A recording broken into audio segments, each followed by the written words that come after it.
கூடிய நேரத்துல எல்லாத்தையும் வெறுக்கிறோம், பகைக்கிறோம். எதற்காக? இந்த உலகத்துல நல்லா சொகுசா வாழணும், நல்லபடியா இருக்கணும். அந்த அடிப்படையை தாங்கித்தான் நிறைய பேர் இருப்பாங்க. அதுவும் இல்லாம ரொம்ப காலம் வாழணும்ட்டு நிறைய பேருக்கு ஆசை இருக்கும். இஸ்லாம் என்ன சொல்லுது? நீ நீண்ட நாள் வாழணுமா, நல்ல பொருளாதாரத்தோடு இருக்கணுமா, அதற்கு ஒரு அடிப்படையை நான் சொல்றேன். அல்லாஹ்வுடைய தூதர் சொல்றாங்க, நமது வாழ்வாதாரம் விசாலமாக்கப்படுவதையும் வாழ்நாள் நீடிக்கப்படுவதையும் விரும்புகின்றவர் தமது உறவினரை பேணி வாழட்டும். சொந்த பந்தங்களோட அண்ணன் தம்பி மாமன் மச்சான் ஒரு பலங்க, நமக்கு ஒரு பிரச்சனை, ஒரு போன் பண்ற மச்சான் எனக்கு இது பிரச்சனை, கவலைப்படாத, அடுத்த வண்டி பிடிச்சி நான் வந்துருப்பேன், பிளைட்டை பிடிச்சே வந்துடுறேன். இன்னைக்கும் அந்த உறவுகள்லாம் இருக்கத்தான் செய்யுது. அண்ணன் தம்பி எல்லாரும் ஒன்னா இருப்பாங்க, ஒரு வியாபாரம் வந்து நிப்பாங்க, அந்த குடும்பம் தலைத்து ஓங்குவதை நம்ம பார்க்கலாம். எல்லாம் என்ன குடும்பமே உழைக்கிறாங்க, அதான் கொடி கட்டி பறக்கிறாங்க சொல்றத பார்க்கிறோம். இந்த உறவு எல்லாம் அந்த காலத்துல தலை தோங்குச்சு. ஒரு காலத்துல பார்த்தா ஒரு தாய்க்கு 8-9 பிள்ளைங்க இருப்பாங்க, எல்லாம் ஒத்துமையா இருப்பாங்க, நல்லா வாழ்ந்து இருப்பாங்க.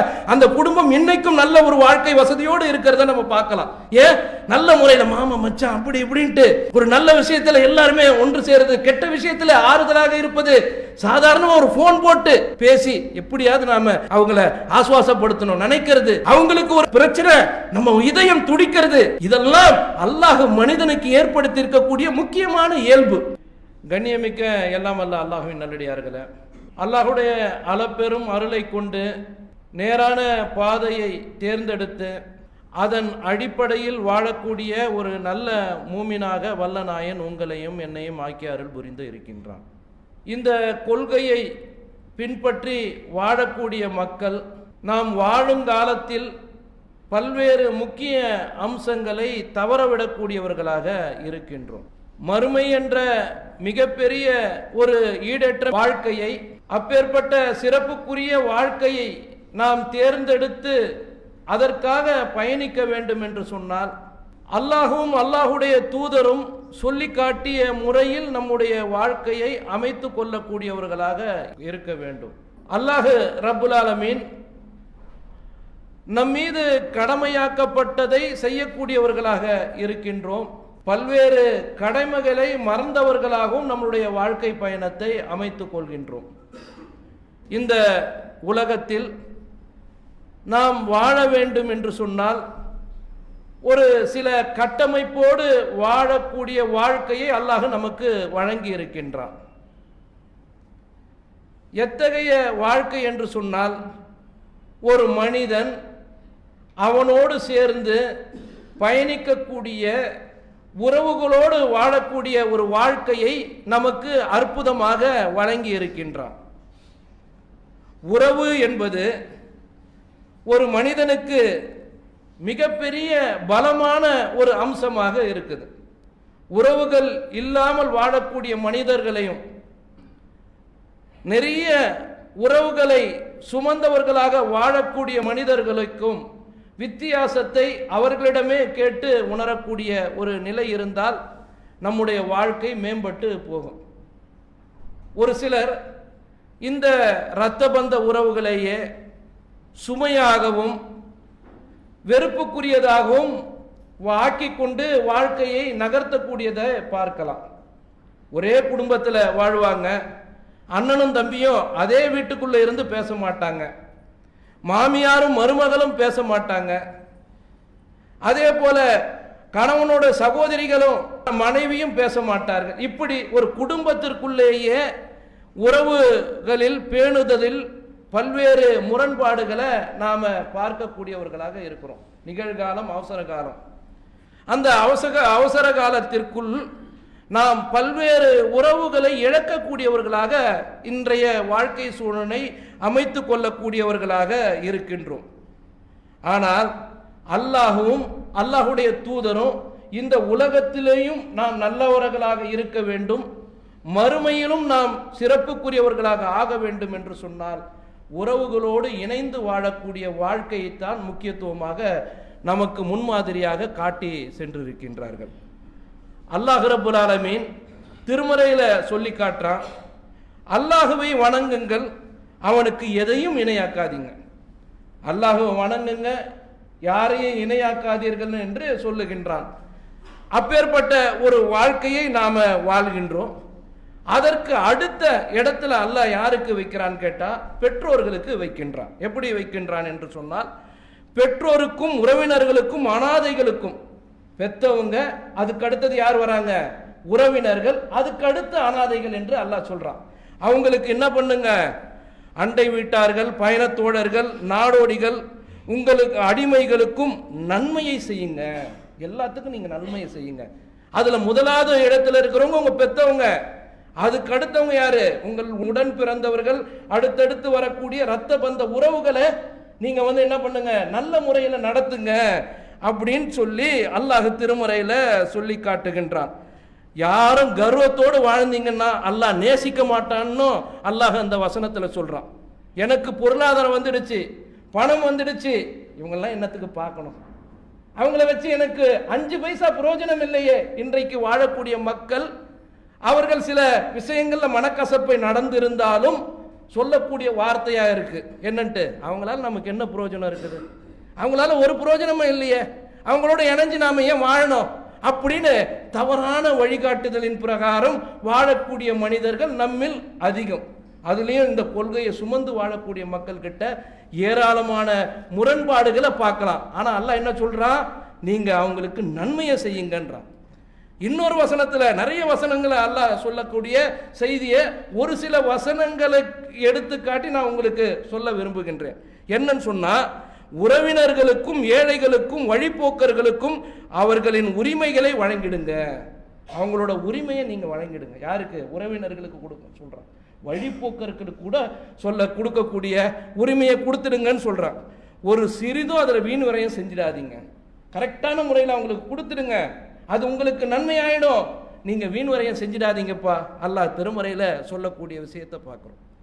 அப்பேற்பட்ட ஒரு மிகப்பெரிய ஒரு வழிகாட்டுதல் யாருக்கு அல்லாஹ் கொடுக்கிறான்னு கேட்டா, தொடர்ச்சியா சொல்லும் பொழுது அல்லாஹ்வுக்கு அடுத்தபடியாக பெற்றோர்களும் உறவினர்களையும் வைக்கிறான்னு சொன்னா, நாம இவங்களை தானே தூரம் வைக்கிறோம்.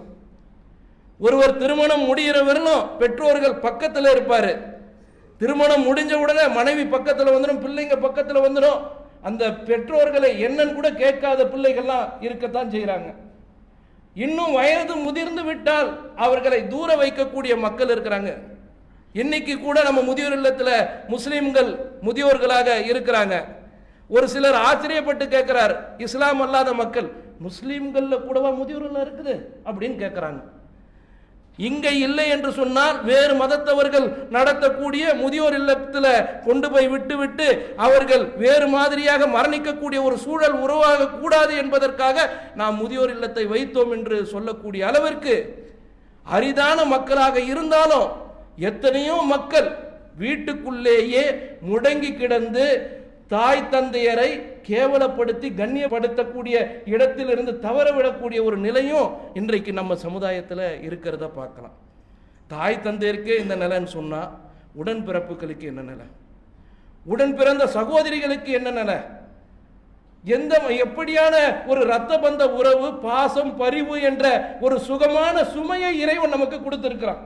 அருமையான ஒரு சுமைங்க அது.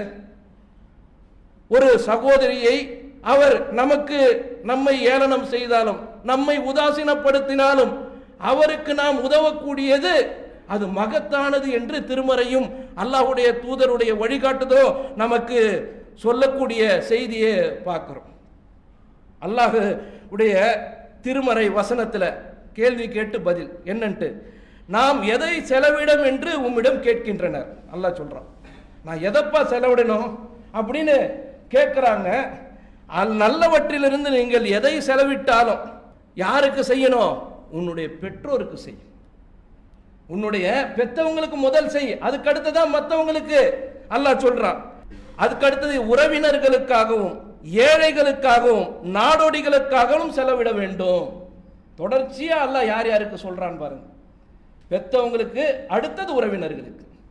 மனைவி மக்கள்லாம் நம்ம கூடயே வருவாங்க, அவங்க கடமை ஆயிடும், அவங்களுக்கு நாம செஞ்சிடுவோம். அல்லாஹ்வே அன்னைக்கு விதியாக்கிட்டான் பாருங்க. பெத்தவங்களுக்கு செய்யப்பா, உறவினர்களுக்கு செய்ய, அதுல வஞ்சம் வச்சிடாத. இன்னைக்கு பார்க்கிறோம், சொத்துக்கள்லயே வாப்பா அம்மா மூத்தாயிட்டா உடன் பிறந்தவர்களுக்கு அதுல துரோகம் இணைக்கக்கூடிய சகோதரர்கள் எத்தனை பேர் இருக்கிறோம் நம்ம சமுதாயத்திலே இருக்கிறாங்க. அவங்களுக்கு வாழ்ற காலத்துல எங்க வாப்பா நிறைய செஞ்சிட்டாரு, எங்க அக்காவுக்கு நல்ல கல்யாணம் பண்ணி வச்சுட்டாரு, இனிமேலா செய்யணும். என் தங்கச்சிக்கு நிறைய கல்யாணம் பண்ணி வச்சுட்டாங்க, இனிமேலா செய்யணும்ட்டு அவர்களுக்கு துரோகம் செய்யக்கூடிய உண்மையான அம்சங்கள்லயே துரோகம் செய்யக்கூடியவர்களாக இருக்கின்றார்களா இல்லையா? அதை தாண்டி நமக்கு அல்லாஹ் கொடுத்திருக்கிறதுல இருந்து எத்தனை பேர் மனமும் வந்து கொடுக்கக்கூடியவர்களாக இருக்கிறோம். எப்படி உறவை பேணுறோம்னு கேட்டா, நாம நல்ல வசதியா இருப்பாரு அக்கா வீட்டுக்காரரு, மச்சான் மச்சான்ட்டு ஃபோன் பண்ணி 1000 வார்த்தை அவங்க ஃபோன் பண்ணாலும் நம்ம ஃபோன் பண்ணி அழகான முறையில் அவங்க கிட்ட பேசுவோம்.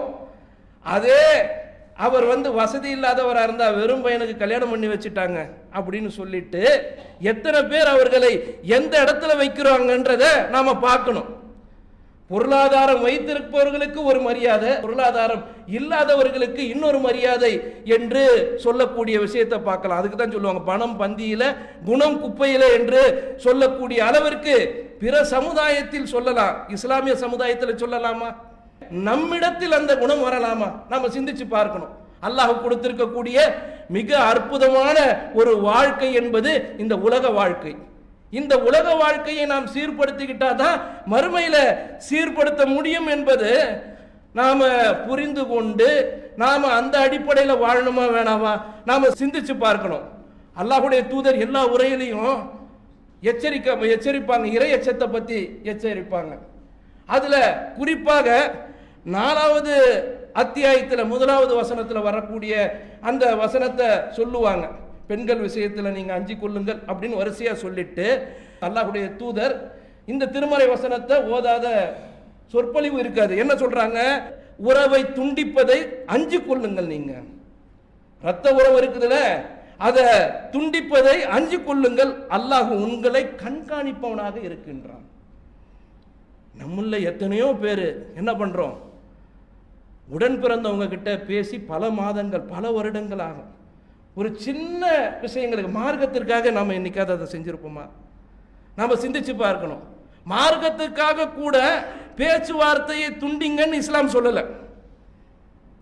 அவங்க வரதட்சணை திருமணம் முடிக்கிறாங்க, அந்த திருமணத்தில் போய் கலந்துக்காத. அவங்க மார்க்கத்திற்கு உண்டான அனாச்சாரமான காரியங்கள் செய்யறாங்க, அதுல போய் நீ கலந்துக்காத. இதெல்லாம் நாம கொள்கைக்காக அல்லாஹுக்காக நாம் வெறுக்கக்கூடிய ஒரு பண்பாக இஸ்லாம் சொல்லி கொடுக்கக்கூடிய ஒரு முக்கியமான அம்சம். அதை தாண்டி ஏப்பை சாப்பைக்காக ஒரு காணி ஒரு ஜான் நிலத்துக்காகவும் பாழாய் போன பணத்திற்காகவும் மனைவி பேச்சை கேட்பதனுடைய அடிப்படைக்காகவும் எத்தனை பேர் உறவுகளை துண்டித்து வாழக்கூடியவர்களாக இருக்கு. இஸ்லாம் அதைத்தான் நமக்கு கட்டளையிடுகின்றதா? இப்படித்தான் துண்டித்து வாழ வேண்டும் என்று கட்டளையிடுகின்றதா? அல்லாஹ்வுடைய தூதர் சொல்றாங்க, யாருக்கு? பதிலுக்கு பதில் உறவாடுபவன் மூமின் இல்லை. ஒரு உறவு துண்டித்தாலும் என்ன பண்ணும்? தேடி போய் உறவாடுபவன் தான் மூமின் என்றாங்க அல்லாஹ்வுடைய தூதர். அவங்க இதை கொடுத்தாங்களா நான் கொடுப்பேன், இதை கொடுக்கலையா அதை நான் கொடுக்க மாட்டேன். இன்றைக்கு சமுதாயத்தில் நிலவக்கூடிய அம்சங்களை பார்க்கலாம். அவங்க மட்டும் பெருசா செஞ்சிட்டாங்க, நாம செஞ்சு கிழிக்கிறதுக்கு. அவங்க செய்யவே இல்லை, பரவாயில்ல, அல்லாஹ் எனக்கு கொடுத்துருக்கிறேன், நான் செய்யறேன். அவங்களுக்கு கொடுத்திருந்தாலும் செய்யல, பரவாயில்ல, அவங்களுடைய ரத்த உறவு இல்லையா எனக்கு, அவங்களுக்கு செய்யணும், முன் வரணும். மூமின்கள், மூமினான ஆண்களுக்கும் சரி, மூமின்கான பெண்களுக்கும் சரி, இது நமக்கு மறுமை சம்பந்தமான ஒரு அம்சம். அல்லாஹ் விரும்புகின்றான், அல்லாஹ்வுடைய தூதர் வழிகாட்டி இருக்கின்றார்கள். அந்த அடிப்படையில் நான் என்னுடைய அந்த ஒரு பயணத்தை அமைச்சுப்பேன் அப்படின்ட்டு ஒவ்வொரு மூமினும் முடிவெடுக்க வேண்டும் என்று அல்லாஹ்வுடைய திருமறை வசனமும் அல்லாஹ்வுடைய தூதருடைய வழிகாட்டுதலும் இருக்குதுன்னு சொன்னா நாம் அதை தவற விடலாமா? இன்னொரு அம்சங்க, எதற்காக நாம இந்த உலகத்தில் வாழ்றோம்? வாழக்கூடிய நேரத்தில் எல்லாத்தையும் வெறுக்கிறோம், பகைக்கிறோம். எதற்காக? இந்த உலகத்தில் நல்லா சொகுசா வாழணும், நல்லபடியா இருக்கணும். அந்த அடிப்படையை தாங்கித்தான் நிறைய பேர் இருப்பாங்க. அதுவும் இல்லாமல் ரொம்ப காலம் வாழணும்ட்டு நிறைய பேருக்கு ஆசை இருக்கும். இஸ்லாம் என்ன சொல்லுது? நீ நீண்ட நாள் வாழணுமா, நல்ல பொருளாதாரத்தோடு இருக்கணுமா, அதற்கு ஒரு அம்சத்தை நான் உனக்கு சொல்றேன், அடிப்படையை நான் சொல்றேன் அப்படின்ட்டு யார் சொல்றாங்கன்னு சொன்னா அல்லாஹ்வுடைய தூதர் சொல்றாங்க, நமது வாழ்வாதாரம் விசாலமாக்கப்படுவதையும் வாழ்நாள் நீடிக்கப்படுவதையும் விரும்புகின்றவர் தமது உறவினரை பேணி வாழட்டும். சொந்த பந்தங்களோட அண்ணன் தம்பி மாமன் மச்சான் ஒரு பலங்க. நமக்கு ஒரு பிரச்சனை, ஒரு ஃபோன் பண்ற மச்சான் எனக்கு இது பிரச்சனை, கவலைப்படாத, அடுத்த வண்டி பிடிச்சி நான் வந்துருப்பேன், ஃப்ளைட்டை பிடிச்சே வந்துடுறேன். இன்னைக்கும் அந்த உறவுகள்லாம் இருக்கத்தான் செய்யுது. அதே போல அண்ணன் தம்பி எல்லாரும் ஒன்னா இருப்பாங்க, ஒரு வியாபாரம் வந்து நிற்பாங்க, அந்த குடும்பம் தலைத்து ஓங்குவதை நம்ம பார்க்கலாம். எல்லாம் ஏன்னா குடும்பமே உழைக்கிறாங்க, அதான் கொடி கட்டி பறக்கிறாங்க சொல்றத பார்க்கிறோம். இந்த உறவெல்லாம் இந்த மரபெல்லாம் அந்த காலத்துல தலை தோங்குச்சு. ஒரு காலத்துல பார்த்தா ஒரு தாய்க்கு 8-9 பிள்ளைங்க இருப்பாங்க, எல்லாம் ஒத்துமையா இருப்பாங்க, நல்லா வாழ்ந்துருப்பாங்க. அந்த குடும்பம் இன்னைக்கும் நல்ல ஒரு வாழ்க்கை வசதியோடு இருக்கிறத நம்ம பார்க்கலாம். ஏன் நல்ல முறையில மாமா மச்சான் அப்படி இப்படின்ட்டு ஒரு நல்ல விஷயத்துல எல்லாருமே ஒன்று சேருது, கெட்ட விஷயத்துல ஆறுதலாக இருப்பது, சாதாரணமா ஒரு போன் போட்டு பேசி எப்படியாவது நாம அவங்கள ஆசுவாசப்படுத்தணும் நினைக்கிறது, அவங்களுக்கு ஒரு பிரச்சனை நம்ம இதயம் துடிக்கிறது, இதெல்லாம் அல்லாஹ் மனிதனுக்கு ஏற்படுத்தி இருக்கக்கூடிய முக்கியமான இயல்பு.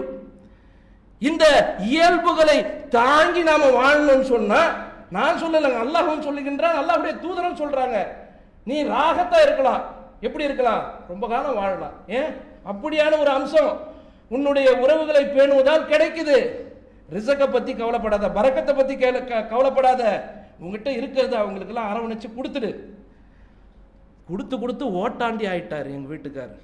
மனைவி சொல்லுவாங்க, யாருக்கு? உங்க அக்கா வந்தா இங்க இருக்காத, போயிடு, வழிகாட்டுதலை பார்க்கிறோம். இப்படியான ஒரு வழிகாட்டுதல் எங்க கொண்டு போய் விடும்? நம்ம சிந்திச்சு பார்க்கணும். 2 மருமகள் வந்தாங்கன்னா 2 மருமகள்களும் சேர்ந்து 2 கணவன்களை பிரிக்கிறதுல குறியா இருப்பாங்க. எதையாவது ஒண்ணு சொல்லி சொல்லி, சரி ஆண்களாவது இதை கேட்கலாமா, என்னுடைய ரத்த பந்தம் தான், அவன் துரோகம் செய்யறான், பரவாயில்ல, ஒருத்தருக்கு ஒருத்தர் விட்டு கொடுத்து வாழ்ந்தோம் என்று சொன்னால் நம்முடைய வாழ்க்கை இனிதாக இருக்குமா இல்லையா? நாளைக்கு எதனா ஒரு பிரச்சனைனா நம்மளுடைய உறவினர்கள் தானே முதல்ல வருவாங்க, என்ன அண்ணன் தம்பி தானே வருவான் அப்படின்னு நாம நினைக்கக்கூடிய நேரத்தில் அவன் வந்து நிற்கக்கூடிய ஒரு நிலைக்கும் நாம உருவாக்கணுமா இல்லையா? இதைத்தான் இஸ்லாம் சொல்லுது. நீ நல்லபடியா வாழணுமா, உன்னுடைய உறவினர்களை நீ வந்து அனுசரித்து வாழ்ந்தன்னு சொன்னா, அவர்களை துண்டிக்காமல் வாழ்ந்தாய் என்று சொன்னால் அதுதான் உனக்கு மிகப்பெரிய பலமே, அதுதான் உன்னை நீண்ட காலத்திற்கு இந்த உலகத்தில் வாழ பரக்கத்தான ஒரு வாழ்க்கையை வாழ வைக்கும் என்று சொல்லக்கூடிய செய்தியை பார்க்கலாம். இறுதியாக ஒரே ஒரு செய்தியை சொல்லிட்டு நான் முடிக்கிறேன். அல்லாஹ்வுடைய தூதருங்க, அவங்களுக்கு நுபுவத்து வருது. நுபுவத்து வந்த பிறகு அவர்கள் எப்படியெல்லாம் பிரச்சாரம் செய்கின்றார்கள் என்ற ஒரு ஹதீஸ் நமக்கு கிடைக்குது. என்ன கிடைக்குது? அல்லாஹ்வுடைய தூதர் அவங்க காலத்தில் ஒரு சில மக்கள் அபிசீனியாவுக்கு போயிட்டாங்க, ஹிஜ்ரத்து. ஹெர்குலஸ் மன்னன் அவங்கள கூப்பிட்டு முகமது நபி என்ன போதிக்கிறார் அப்படின்னு கேட்கிறாங்க. முகமது நபி என்ன போதிக்கிறார்னா ஓரிரையே போதிக்கிறார் என்று ஒரே வார்த்தையில சொல்லிட்டு முடிச்சிடலாம்ல. அவங்க என்ன சொல்றாங்க? அல்லாஹ் ஒருவனை வணங்கு, அவனுக்கு இணை வைக்க கூடாது, மூதாதையர்களுடைய அறியாமை கால கூற்றை விட்டு விடுங்கள், ஐயாமு ஜாகிலாவில இருந்து நீங்க வெளியே வந்துடுங்க, அல்லாஹ்வை மட்டும் ஏன் வணங்குங்க, தொழுகையை நிலைநிறுத்துங்கள், ஜக்காத்தை கொடுங்கள், உண்மையை பேசுங்கள், தன்மானத்தோடும் வாழுங்கள் அப்படின்னு சொல்றாங்க. அடுத்தது உறவுகளை பேணும்படியும் எங்களுக்கு அவர் கட்டளையிடுகின்றார் என்று சொல்றாங்க. கடைசியா இதுல முடிக்கிறாங்க, உறவுகளை அனுசரிச்சு வாழுப்பா, பிரிஞ்சிடாத. எப்படியான ஒரு வார்த்தை பாருங்க. எடுத்த எடுப்பு பிரச்சாரத்திலேயே முதல் பிரச்சாரமாக அல்லாஹ்வுடைய தூதர் தொழுகை, வணக்க வழிபாடுகள், இது அதுக்கு அடுத்தாற் போல இணை வைப்புக்கு உண்டான அம்சங்களை எல்லாத்தையும் ஒரு சேர சொல்லிட்டு உறவுகளை நீ பேணி வாழு அப்படின்ட்டு கட்டளையிடுறாங்க அப்படின்னு சொல்லக்கூடிய செய்தியை பார்க்கலாம். இது நபித்துவத்திற்கு பின்னு சொன்ன செய்தி. அதே நபித்துவம் வருவதற்கு முன்பு நடந்த சம்பவத்தை அன்னை கதீஜா ரலியல்லாஹு அன்ஹா அல்லாஹ்வுடைய தூதருக்கு எடுத்து சொல்றாங்களா இல்லையா? ஜிப்ரீல் அலைஹிஸ்ஸலாம் வராங்க, முதல் வசனம் இறங்குது, ஜிப்ரீல் அலைஹிஸ்ஸலாமை பார்க்குறாங்க, வானத்துக்கு மேலே ரெக்கை விரித்து கொண்டு இருக்கக்கூடிய நேரத்தை ஆளை பார்த்துட்டு அல்லாஹ்வுடைய தூதர் வந்து போர்த்துங்கள் போர்த்துங்கள் சொல்லி போர்வையில போர்த்தி ஆசுவாசப்படுத்திட்டு கொஞ்ச நேரம் கழிச்சு கத்திஜா ரலியல்லாஹு அன்ஹா அவங்க கிட்ட சொல்றாங்க, எனக்கு இன்னும் பயமா இருக்கு அப்படின்றாங்க. அப்போ கத்திஜா ரலியல்லாஹு அன்ஹா அவங்க சொல்றாங்க அப்படி ஒண்ணும் உங்களுக்கு நடக்காது, ஆறுதல் சொல்றாங்க. ஏன் அப்படி நடக்காது? அல்லாஹ்வுடைய பாதுகாப்பு உங்களுக்கு இந்த அம்சத்தினால் கிடைக்கத்தானே செய்யும் அப்படின்ற மாதிரி ஒரு செய்தியை சொல்றாங்க. அல்லாஹ் மீது ஆணையாக உங்களை அல்லாஹ் ஒரு காலம் இழிவுபடுத்த மாட்டான். ஏன் என்று சொன்னால் தாங்கள் உறவுகளை சேர்ந்து வாழ்கின்றீர்கள், சிரமப்படுவோருக்கு பாரத்தை சுமக்கின்றீர்கள், வறியவர்களுக்கு பாடுபடுகின்றீர்கள், விருந்தினர்களுக்கு உபசரிக்கின்றீர்கள், சத்திய சோதனையில் ஆட்பட்டோருக்கும் உதவி செய்கின்றீர்கள், அதனால் நீங்கள் அஞ்ச வேண்டியதில்லை என்று உபதேசித்தார்கள் என்று சொல்லக்கூடிய செய்தி புகாரில 3வது ஹதீஸா வருது. எப்பேற்பட்ட செய்தி பாருங்க. அல்லாஹ்வுடைய தூதர் நபித்துவத்திற்கு முன்பே உறவை அனுசரித்து வாழ்ந்தாங்க. நபித்துவம் வந்த பிறகும் அதுல இருந்து கொஞ்சம் கூட நெறி பிசகாமல் மறுமைக்கான வாழ்க்கையை தேர்ந்தெடுத்தும் அதுல முக்கியமான அம்சமாக உறவினர்களை அனுசரித்து வாழ வேண்டும். உதவி செய்வதாக இருந்தால் முதலிடத்தில் உன்னுடைய உறவினர்கள் தான் இருப்பார்கள் என்று அழகான முறையில் சொல்லிவிட்டு சென்றிருக்கின்றார்கள் என்று சொன்னா நாம எப்படி இருக்கிறோம் நாம சிந்திச்சு பார்க்கணும். ஒரு உதவின்னு கேட்டு பல பேர் வருவாங்க. பார்த்தா ரமலான் மாசத்துல பல புடவைகள் வீட்டில் அடுக்கி கிடக்கும், பல பேருக்கு எடுத்து கொடுப்பாங்க. ஏன்? பல பேர் பாராட்டணுன்றதுக்காக. சொந்த பந்தம் நெருங்கிய சொந்தத்தை விட்டுருவாங்க. ஜக்காத்துன்னு கேட்கறவங்களுக்கு அள்ளி கொடுப்பாங்க. ஏன்பா உன் வீட்டில் உன்னுடைய நெருங்கிய உறவினர்கள் பல பேர் கஷ்டப்பட்டுக்கிட்டு இருக்காங்களே, அதுல இருந்து கொஞ்சம் கொடு, மற்றவங்களுக்கும் கொடு, பிரச்சனை இல்லை. அவங்களுக்கு தானே முதல் அல்லாஹ்வுடைய தூதர் நமக்கு காட்டியிருக்கிறாங்க, அல்லாஹ்வும் காட்டியிருக்கின்றான். உதவி என்று வரக்கூடிய நேரத்தில் கூட மறக்கக்கூடியவர்களாக இருக்கின்றோம் என்று சொன்னார். அல்லாஹ் ரப்பல் ஆலமீனுடைய அருள் நமக்கு எப்படி இருக்கும், அல்லாஹ்வுடைய பரக்கத்து எப்படி இருக்கும் நம்ம சிந்திச்சு பாருங்க. நிறைய பேருக்கு பரக்கத்து இல்லைன்றாங்க. ஏன் பரக்கத்து இல்லை? கோடி கோடியா சம்பாதிச்சாலும் நிம்மதி இல்லை, பரக்கத்து இல்லை. சீக்கிரம் அவங்க வரிசையா மௌத்தாக்கிட்டே இருக்கிறாங்க. இப்படி எல்லாம் சொல்லக்கூடிய அந்த சந்தர்ப்பத்தில் நாம இந்த ஹதீஸை நாம ஃபாலோ பண்ணோம்னா நமக்கு அல்லாஹ் நமக்கு நல்லதை கொடுப்பானா இல்லையா? நம்முடைய உறவினர்கள் கொள்கையை ஏற்காமலும் இஸ்லாத்திற்கு வராமலும் கூட நிறைய பேர் இருப்பாங்க. அவங்களுடைய கொள்கைக்கு நாம் செல்லக்கூடாது என்று இஸ்லாம் நமக்கு சொல்லி காட்டுது. எந்த காலத்திலையும் அவங்களுடைய கொள்கைக்கு நாம போகக்கூடாது. ஆனா இன்னைக்கு நம்ம மக்கள்ல பல பேர் வியாக்கியானம் பேசுவாங்க. அவங்க ஒரு கல்யாணத்துக்கு அழைச்சாங்கன்னா என்ன சொல்லுவாங்க? சொந்தம் விட்டு போயிடக்கூடாது இல்லை, அதனால தான் போனேன். இஸ்லாம் இப்படியெல்லாம் காட்டி தரல. அப்படிதான் சொந்தத்தை ஃபாலோ பண்ணோம்னா நான் முன் சொன்ன உரையின் பிரகாரம் அந்த அடிப்படையில் ஃபாலோ பண்ணுறது இஸ்லாம் அவங்களுக்கு உதவி செய்கிறது. பொருளாதார ரீதியில் கஷ்டப்படக்கூடிய நேரத்தில் சிரமத்தை துடைக்கிறது, அவங்கள நம்ம வீட்டுக்கு விருந்துக்கு அழைக்கிறது, நாம் அவங்க வீட்டுக்கு போய் விருந்து சாப்பிட்றது, இப்படியான அம்சங்களை நாம் மார்க்க அடிப்படையில் நடப்பது என்பது இஸ்லாம் காட்டிய வழிமுறை. அதை தாண்டி நான் இந்த மாதிரி அனாச்சார காரியங்கள்லாம் உறவை பேணுகின்றோம் என்ற பேரில் போனால் இஸ்லாம் அதை அனுமதிக்கலைன்றதை நாம் புரிஞ்சுக்கணும். அதே நேரத்தில் சில பேர் எஸ்ட்ரீமா போய் அவங்களுக்கு நான் எந்த உதவியும் செய்ய மாட்டேன் அப்படின்ட்டு சொல்லக்கூடிய மனிதர்களும் இருக்கிறாங்க. அவங்க கொள்கையிலே இல்லை, மார்க்கத்திலே இல்லைன்ட்டு. அல்லாஹ்வுடைய தூதர் காலத்தில் ஒரு பெண்மணி கேட்குறாங்க. என்ன கேட்குறாங்க? என்னுடைய தாயார் வர்றாங்க, அவங்க மார்க்கத்தில் இல்லை, அவங்கள கிட்ட நான் நல்ல முறையில் உறவில் நடந்துக்கலாமா அப்படின்னு கேட்குறாங்க.